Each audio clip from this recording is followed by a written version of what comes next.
MLC కవిత తన తండ్రి కేసీఆర్కు రాసినట్టు చెబుతోన్న ఒక లెటర్ బయటకు వచ్చింది సార్. దానిలో మై డియర్ డాడీ అంటూ చాలా అంశాలను ప్రస్తావించారు. దానిలో పాజిటివ్ అంశాలు ఉన్నాయి, నెగిటివ్ అంశాలు ఉన్నాయి. ముఖ్యంగా డాడీ భాజపాను మరింతగా టార్గెట్ చేయాల్సిందేమో అంటూ కవిత చెప్పింది మాత్రం హైలైట్ అవుతోంది సార్. కవిత లేఖ మీద మీ కామెంట్ ఏంటి సార్? లేఖ మీరు అన్నట్టు అది రాశారో రాయలేదో కన్ఫర్మేషన్ లేదు. బీఆర్ఎస్ అనేది అది కాంగ్రెస్ సృష్టించిన లేఖ అని, కాంగ్రెస్ అనేది మాకే సంబంధం, మేమెందుకు సృష్టిస్తాం, అది మీ కుటుంబ పంచాయతీ అని కాంగ్రెస్ అంటోంది. మీడియాల్లో సెలెక్టెడ్గా ఏం కాదు, అన్ని ఛానల్లో వస్తుంది.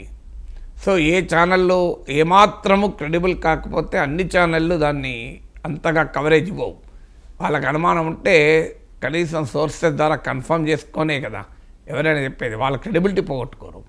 అన్నిటికీ మించి కవిత ఇది నా లెటర్ కాదని అనలే ఇప్పటివరకు. కవిత అమెరికాలో ఉన్నారంటున్నారు, బట్ ఎక్కడున్నా ఇది నా లెటర్ కాదు. ఇప్పుడు ఈ లెటర్ బయటకు వచ్చి కొన్ని గంటలు అయిపోయింది కదా. సో మీకు మీడియాలో వచ్చి దీనిపైన డిబేట్లు ఇవన్నీ చూసాం మనం. సో ఇన్ని గంటలైన తర్వాత కూడా ఇది నా లెటర్ కాదు, నేను ఇది రాయలేదు అని ఇంతవరకు కవిత నుంచి స్టేట్మెంట్ రాలే. అల్టిమేట్గా దీన్ని డిజోన్ చేసుకోవాల్సింది కవిత కదా. బీఆర్ఎస్ నాయకులు కాదు అని టీవీ ఛానల్లో కూర్చుని అంటే రావలేదు కదా. Who should disown it? Kavitha disown. ఆ కవిత కనుక ఇది నా లెటర్ కాదు అని కనుక అంటే కాస్త చర్చ మొదలవుతుంది. అప్పుడు నిజమా కాదా తర్వాత సంగతి. ఎందుకంటే ఎవరైనా లెటర్ తండ్రికి కూతురు పొలిటికల్ లెటర్ రాస్తే రాయాల్సిన అవసరం ఏమైనా పోయి మాట్లాడచ్చు, చెప్పచ్చు కదా. ఇప్పుడు ఈ లెటర్లో ఉన్నాయి ఏంటి, అందులో ఏమైనా మా లెటర్లోనే పెడితేనే అర్థమయ్యేటి లేవు కదా. అందులో కాంప్లెక్స్ అంశాలు ఏమున్నాయి? అది నేరుగా వెళ్ళి తండ్రితో మాట్లాడచ్చు. తండ్రికి కూతురు చెప్పడానికి లెటర్ అవసరం లేదు. అనేకసార్లు కలుస్తారు కదా. వేరే నాయకులు అంటే పోనీ కేసీఆర్ టైం ఇస్తలేడు, నేను లెటర్ రాసినట్టు అర్థం ఉంది. పార్టీలో ప్రోటోకాల్ కొరకు రికార్డు కొరకు లెటర్ రాసిన అర్థం ఉంది. కూతురు తండ్రికి చెప్పడానికి లెటర్లు అవసరం లేదు. సో లెటర్ రాశారంటేనే అది డెఫినెట్గా she want to make a political statement, అప్పుడు మాత్రమే లెటర్ రాస్తారు. సో ఆ పొలిటికల్ స్టేట్మెంట్ ఇవ్వదలుచుకున్నప్పుడు ఖచ్చితంగా దాని లీక్ కూడా అవుతుంది. లీక్ కాకపోతే లెటర్ రాయడం వల్ల ఉపయోగం ఏంటి? సో అందువల్ల ఈ కాంటెక్స్ట్ చూస్తే ఈ లెటర్ నిజమే అనే అభిప్రాయం రాజకీయ వర్గాల్లో కలవటానికి నాకున్న సమాచారం ప్రకారం లెటర్ రాసిన మాట అయితే నిజం. కేసీఆర్ డిస్టర్బ్ అయ్యాడన్న మాట కూడా నిజం. ఇక ఇదే లెటర్ ఇంకో లెటర్ ఏమైనా ఉందో నాకు తెలియదు. సో అందువల్ల ఇదే లెటర్ అయ్యి ఉంటే ఆమె కొన్ని అంశాలు రైజ్ చేసిన అంశాలు ఏమీ మనకు తెలియవని అనూహ్యమైనవి ఏమీ లేవు అందులో. The very fact of writing letter అనేదే పొలిటికల్ స్ట్రాంగ్ తప్ప లెటర్లో కంటెంట్స్ ఏమి పెద్ద సంచలనం ఏమున్నాయి? ఇప్పుడు బీజేపీ పైన 2 నిమిషాలు మాట్లాడాడు. బీజేపీని ఇంకెక్కువ టార్గెట్ చేయాల్సి ఉండే. ఇది ఏమున్నది, కామన్ పొలిటికల్ ఒపీనియన్ కదా. మీరు కేసీఆర్ బహిరంగ సభ పైన నేను మాట్లాడిన విశ్లేషణలో కూడా ఇదే పాయింట్ చెప్పాను. కేవలం 2 నిమిషాలు బీజేపీ పైన మాట్లాడారు. ఇప్పటికే బీజేపీ బీఆర్ఎస్ పొత్తు పెట్టుకుంటుంది అనే ఊహాగానాలు ఉన్నాయి. భవిష్యత్తులోనైనా దానికి ఇది బలం చేకూర్చింది. ఎమ్మెల్సీ ఎన్నికల్లో కూడా బీఆర్ఎస్ పోటీ చేయకుండా బీజేపీ గెలుపుకు సహకరించింది అన్న విమర్శలు ఉన్నాయి. సో అందువల్ల ఇప్పుడు బీజేపీ పైన 2 నిమిషాలే మాట్లాడడం ద్వారా కేసీఆర్ ఒక రాంగ్ సిగ్నల్ రాంగ్ అనుకుంటే రాంగ్, రైట్ అంటే రైట్ పంపించారు.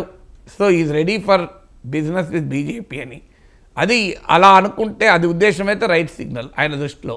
రాంగ్ సిగ్నల్ లేని పొలిటికల్గా బీజేపీ బీఆర్ఎస్ కలుస్తున్నాయి అన్న మాటే మీకు 2023 ఎలక్షన్స్లో బీజేపీని దెబ్బతీసింది, బీఆర్ఎస్ దెబ్బతీసింది.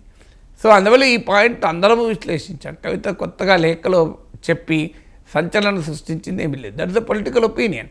బీఆర్ఎస్లో చాలామందికి ఆ ఒపీనియన్ ఉన్నది. బీజేపీని టార్గెట్ చేయకపోవడం వల్ల లాభం అనుకునే వాళ్ళు ఉన్నారు, నష్టం అనుకునే వాళ్ళు ఉన్నారు. కవిత అదే చెప్పింది. ఇక మిగతా అన్నీ ఏంటి, మీరు వరంగల్ సభ పైన పాజిటివ్ అండ్ నెగిటివ్. సో ఆ సభలో అందులో కొత్తగా సంచలనం కలిగించే అంశం ఏమీ లేదు. సో అందువల్ల అయితే లెటర్ అంటూ రాయడం ఏంటి అనేదే క్వశ్చన్. లెటర్ ఎందుకు రాసింది, ఒక why is she making a political statement అన్న తప్ప లెటర్లో ఉన్న అంశాల్లో కొత్తగా మీరు సెలెక్టివ్గా కలుస్తున్నారు, అందరికి కలుస్తలేరు. ఇదివరకైతే అసలు సెలెక్టివ్ కాదు, అసలు కలవరని కదా. సో ఇప్పుడు కనీసం సెలెక్టివ్గా కలుస్తున్నారు అనేది. So nothing sensational, nothing so controversial. So ఇది పెద్ద ఎత్తున ఏదో కాంట్రవర్సీ అయి ఉంది. ఒక రకంగా కవిత తాను అసంతృప్తిగా ఉన్నారు, తనకు ప్రాధాన్యత లేదు, గుర్తింపు లేదని భావిస్తున్నారు, తనకు మరింత ఎక్కువ గుర్తింపును ఆశిస్తున్నారు, ఒక రకంగా కేసీఆర్ పైన ప్రెషర్ బిల్డ్ చేస్తున్నారు అనేది ఈ లెటర్ అంటూ రాయడం అనే ప్రక్రియ తెలియజేస్తుంది. ఇక లెటర్లో ఉన్న కంటెంట్స్లో ప్రత్యేకత ఏముంది? ఇప్పుడు ఆంధ్రప్రదేశ్లో చూసుకుంటే షర్మిలతో వచ్చిన వివాదాల వల్ల జగన్కు ఎంతో కొంత డ్యామేజ్ జరిగింది సార్. వైసీపీకి డ్యామేజ్ వచ్చింది ఎంతో కొంత. అంటే ఈ కవితతో ఒకవేళ విభేదాలు నిజమే అయితే కనుక ఆ ఎఫెక్ట్ బీఆర్ఎస్ మీద ఎంతవరకు ఉండవచ్చు? నిజంగా జగన్ ఓడిపోయడానికి షర్మిల కారణమని అనుకోను. ఇక అందువల్ల జగన్ ఓడిపోయటానికి షర్మిలే కారణమైతే షర్మిలకు అన్ని నాయకత్వాల కాంగ్రెస్ పార్టీకి అసలు అడ్రస్ లేకుండా సీట్లు ఓట్లు ఎందుకు వస్తాయి? సో ఎంతో కొంత ఆమె కూడా రెస్పెక్టబుల్ ఓటింగ్ రావాలి కదా. ఎక్కడొచ్చింది? సో తెలుగుదేశం పార్టీకి ఒక ఆయుధం కావచ్చు షర్మిల తిరుగుబాటు ఎపిసోడ్, కానీ దానివల్ల జగన్కు ప్రత్యేకంగా నష్టం జరిగింది అని అనుకోను. అందులో షర్మిల వ్యూహం కూడా జగన్కు ఒక రకంగా లాభం. ఎందుకంటే ఆమె ఎప్పుడైనా ఆమె ఎంటైర్ మీరు స్టేట్మెంట్ చూడండి, ఇప్పటికీ జగన్ను విమర్శించడం తప్ప కూటమిని విమర్శించడమో కూటమికి వ్యతిరేకంగా ఫైట్ చేయడం ఎక్కడా లేదు. కాంగ్రెస్ పార్టీ నాయకురాలు ఎన్డీఏకు వ్యతిరేకంగా మాట్లాడడం ఉండకపోతే జనం ఏమనుకుంటారు? సో జనం దాన్ని సీరియస్గా తీసుకుంటారా? మీకు అందుకే చాలామంది అంచనాలు వేశారు షర్మిలకు చాలా ఓట్లు వస్తాయి, ఆమె ఆంధ్రప్రదేశ్ కాంగ్రెస్ కమిటీ అధ్యక్షురాలు అవడంతోనే రాజశేఖర రెడ్డి అభిమానులు ఒక షిఫ్ట్ వస్తుంది అన్నారు. రాదు అని నేను ఆ రోజు కూడా చెప్పాను. ఎందుకు? రాజశేఖర రెడ్డి అభిమానులు చంద్రబాబు నాయుడుకు ఉపయోగపడే పని చేయరు కదా అని ఆ రోజు కూడా చెప్పాను. ఇప్పుడు కూడా జరుగుతున్నది ఈ పోలరైజేషన్లో. ఆమె క్లియర్గా జగన్ వ్యతిరేక శిబిరంలో ఉన్నారు. జగన్ వ్యతిరేక శిబిరంలో కొత్తగా షర్మిల ఉండడం ఏంటి? టీడీపీ జనసేన ఉండగా. అందువల్ల ఆమె పొలిటికల్ ప్రభావాన్ని చూపలేకపోవడానికి కారణం ఆమె అనుసరిస్తున్న వ్యూహం. ఇప్పుడు కూటమి ప్రభుత్వ విధానాలపైన పోరాడకుండా ప్రతిపక్ష పార్టీ ఎట్లా పెరుగుతుంది? అందులో బీజేపీ ఉన్న కూటమికి వ్యతిరేకంగా కాంగ్రెస్ నాయకురాలు పోరాడకుండా పొద్దున్న లేస్తే జగన్ అటాక్ చేస్తే ప్రజలంతా అమాయకులు, అర్థం కదా ప్రజలకు. అందువల్ల ఆ సిచ్యువేషన్ ఎక్కడా మీకు కనిపించడం లేదు. అందువల్ల షర్మిల వల్ల జగన్ ఓడిపోయాడు. షర్మిల వల్ల ఎంతో కొంత నష్టం అంటే ప్రతి ఫ్యాక్టరీ నష్టం చేస్తుంది. కొత్తగా షర్మిల వల్ల వచ్చే నష్టం ఉందని అనుకోను. ఇక్కడ కూడా కవిత ఎప్పుడు పార్టీ బయటికి వస్తే కదా నష్టం అనేది. పార్టీ పెట్టిన ఇప్పుడున్న రాజకీయ పరిస్థితుల్లో అయితే కవిత ఏదో ప్రభంజనం సృష్టించి కేటీఆర్కు భారీగా నష్టం కలిగించేటువంటి వాతావరణం ఉందని అనుకోను సార్. ఇదేదో ఫ్యామిలీలో వచ్చిన విభేదం మాత్రమే కాదు, తెలంగాణను 10 ఏళ్ళు పాలించిన పార్టీలో వచ్చిన విభేదం. సో కాంగ్రెస్ పార్టీ చాలామంది డిమాండ్ చేస్తూ ఉన్నారు సార్. ఆది శ్రీనివాస్ కూడా అదే డిమాండ్ చేశారు. కవిత లేకపోై బీఆర్ఎస్ నాయకత్వం సమాధానం చెప్పాలి అని చెప్పాల్సిన అవసరం ఉందంటారు. సమాధానం ఇప్పుడు బీఆర్ఎస్ నాయకులు చెప్పడం లేదా? టీవీ ఛానల్లో కూర్చొని ఫేక్ అనే చెప్తూ ఉన్నారు తప్ప. ఫేక్ అని అది నిజమైన ఫేక్ అని చెప్పకపోతే నిజమని ఎట్లా చెప్తారు? సో నిజమని ఎవరైనా అవును నిజమే అని చెప్తారా? నిజమైనా కూడా చెప్తారు. ఏముంది అందులో? సమాధానం చెప్పడానికి ఏముంది? పొలిటికల్ అంశాలు ఒకసారి తనకు వ్యతిరేకంగా కవితనే నిజంగానే కేసీఆర్కు వ్యతిరేకంగా మాట్లాడడం మొదలైతే ఏముంటుంది? ఇప్పుడు షర్మిల విషయంలో ఏమున్నదో అదే ఉంటుంది. కుటుంబమైనా పార్టీ కుటుంబం వేరువేరు కాదు కదా. కుటుంబమే పార్టీ, పార్టీయే కుటుంబం కదా. ఒకసారి రాజకీయంగా డివైడ్ అయినాక నీకు సమాధానాలు చెప్తారు కదా, చెప్పకుండా ఎందుకుంటారు? అది రాజకీయంగా డివైడ్ కాలే కదా ఇంకా. ఇప్పుడు ఏదన్నా ఉంటే ఇంటర్నల్ అసంతృప్తి, అది ఎక్స్టర్నల్గా వచ్చిన రోజు ఖచ్చితంగా సమాధానం చెప్పుకుంటారు. సమాధానం చెప్పకుండా ఎందుకుంటారు? సో మీకు పొలిటికల్ ఫ్యామిలీస్ ఏదైనా మీరు గమనించండి. సో ఒక్కసారి రాజకీయంగా డివైడ్ అయితే అటాకే చేసుకుంటారు. అటాక్ చేసుకోకుండా ఎందుకుంటారు?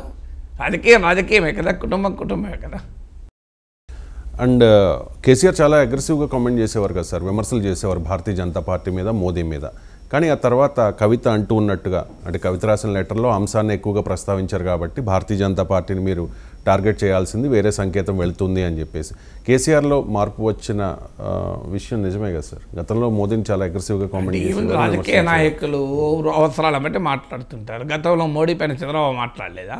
మరి ఇప్పుడు పొగుడుతలేడా?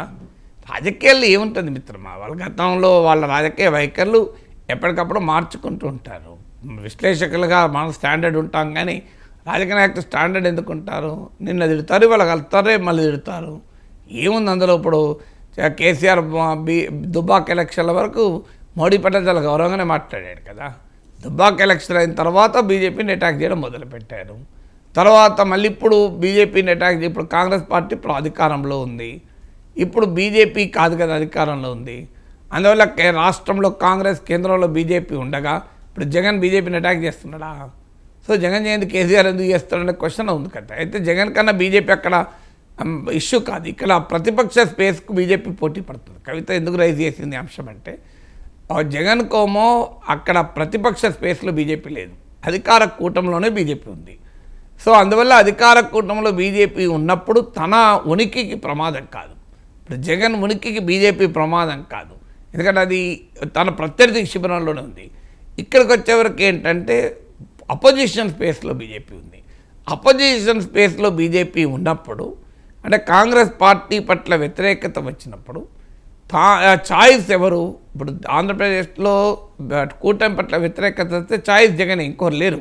అన్లెస్ బీజేపీ పవన్ కళ్యాణ్ కనుక బయటికి వచ్చి వారు అపోజిషన్ స్పేస్లోకి వస్తే తప్ప యాజ్ ఆఫ్ టుడే ఎవరు లేరు. కానీ ఆ తెలంగాణకు వచ్చేవరకు ఏమవుతుంది అంటే, మీకు కాంగ్రెస్ ప్రభుత్వం పట్ల అసంతృప్తి ఉన్నప్పుడు ఆ చాయిస్ అనేది బీఆర్ఎస్ఆ బీజేపీ అని వస్తుంది.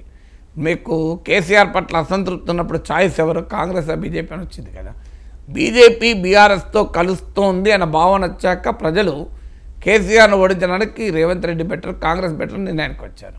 అంతకుముందు బండి సంజయ్ ప్రజా సంగ్రామ యాత్రలు, బండి సంజయ్ ఊపునప్పుడు మీకు బీజేపీయే ప్రత్యామ్నాయం అని కూడా ప్రజలు భావించి దుబ్బాక, హుజురాబాద్ జిహెచ్ఎంసీలో ఓట్లు వేశారు కదా. ఎప్పుడైతే బీజేపీ వెనక్కు తగ్గిందో, సో బీజేపీ బీఆర్ఎస్ను కలుస్తోంది అనే భావన క్రియేట్ అయిందో, అప్పుడు ప్రజలు కాంగ్రెస్ వైపు వేశారు. ఇప్పుడు కూడా బీఆర్ఎస్కు ముందున్న ఆప్షన్ ఏంటి? అపోజిషన్ స్పేస్లో బీజేపీని ఎదుర్కోకుండా మీకు ఫీల్డ్ వదిలేస్తే బీజేపీకి, బీఆర్ఎస్ను మించి బీజేపీ ముందుకు రావచ్చు ఒకటి. అందువల్ల బీజేపీని ఎందుకు విమర్శిస్తాడు కేసీఆర్ అన్నది ఒక పొలిటికల్ ఒపీనియన్. ఇంకో పొలిటికల్ ఒపీనియన్ ఏంటంటే, ఇప్పుడు ఇద్దరితో పెట్టుకోవడం ఎందుకు? ఇప్పుడు మన ప్రత్యర్థి కాంగ్రెస్ కదా, ఇప్పుడు బీజేపీని అటాక్ చేయడం ద్వారా కాంగ్రెస్తో కుమ్ముక్కవుతున్నారన్న భావన ఎందుకు పంపించాలి? ఏం అవసరం వస్తే బీజేపీతో కలవడానికి కూడా స్కోప్ ఉంటుంది కదా అని ఇంకో భావన. రెండు పొలిటికల్ ఒపీనియన్స్ ఉన్నాయి. బట్ ఏదైనా బీజేపీని టార్గెట్ చేయకుండా బీఆర్ఎస్ ఒక రకంగా బీజేపీ పట్ల సానుకూల సంకేతాలు కేసీఆర్ పంపించాడు.